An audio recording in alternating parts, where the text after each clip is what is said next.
I wanted to ask you a few questions about our healthcare system. Yeah. Have you seen an influx, I guess, in the nutrition world of people that need like nutritional help?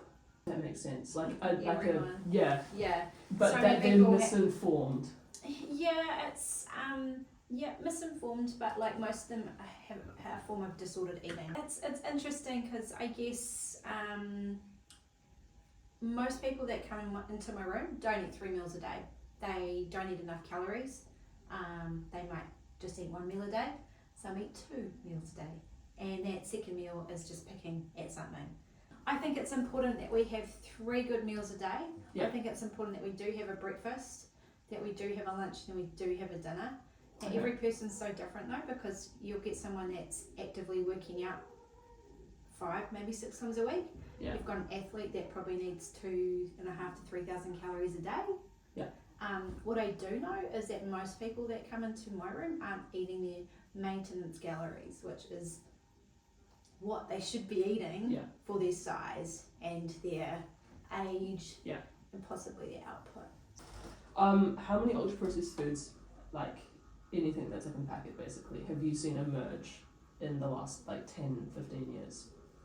Because the demand's changed obviously quite a lot. Yeah, so there's been an increase in all sorts of, but the thing is like they'll put healthy on it. Yeah, that's the whole, and it's like you read the nutritional panel and it's like, hey, low carb bread, 45% less carbs.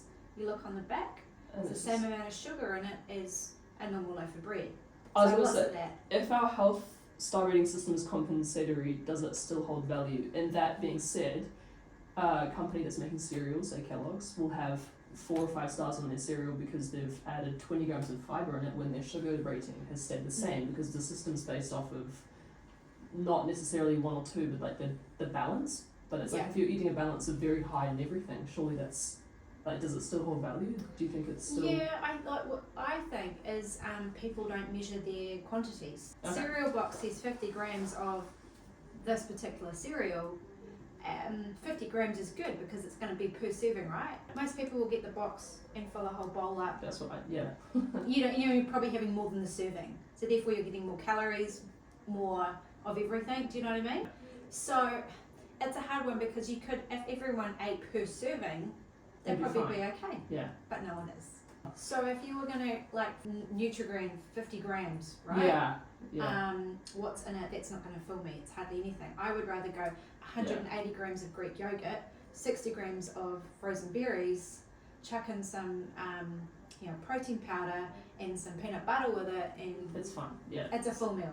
If consumers, 84% are reading these labels, and are still growing obese, I guess we're not acknowledging them, but do you think there's a correlation between like if this is actually combating our problem with overeating or it's just like useless?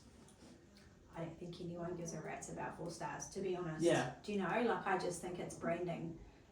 It's like any marketing scheme, it's just branding and marketing, There's just a lot of uninformed people out there, and I think if you don't understand how to read a nutritional panel on the back of your food, and then understand that the serving should be measured, what gets measured gets managed, then you'd be okay. No one measures unless they're really tracking what they want to put into them, in terms of calories, macros and stuff. It's also interesting looking at the increase in like heart problems, just globally it's crazy. And then you look at how much you're eating. 62% of Americans eat like 2 or 3 meals of just and then you look at their rates and it's like, is this related to like different cancers of the gut? But you don't know. And there's so many drinks now too, like energy drinks are chronic. I mean, for our young people, the caffeine and the sugar and all the other chemicals in them are just like, or even no sugar, but it's replaced by like 3 or 4 E numbers. It's like, surely that's not better than just sugar.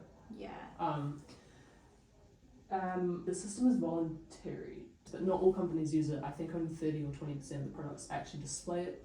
Should our government be doing more to educate manufacturers and be forcing them to put it on products?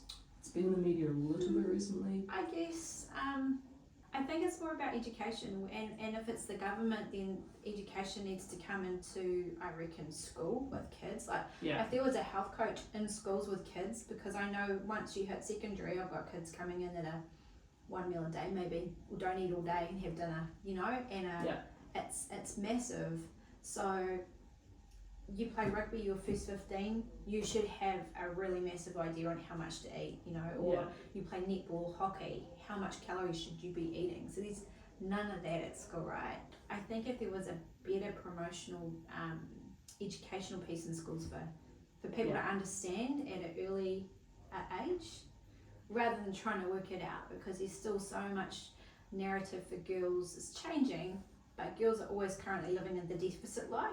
Yeah. And so are boys, because boys are now seeing images online about what they should look like, you know. So they're going through that disordered eating as well. But do you think, like, an estimate, obviously, of like what percentage of the population do you think is like under eating?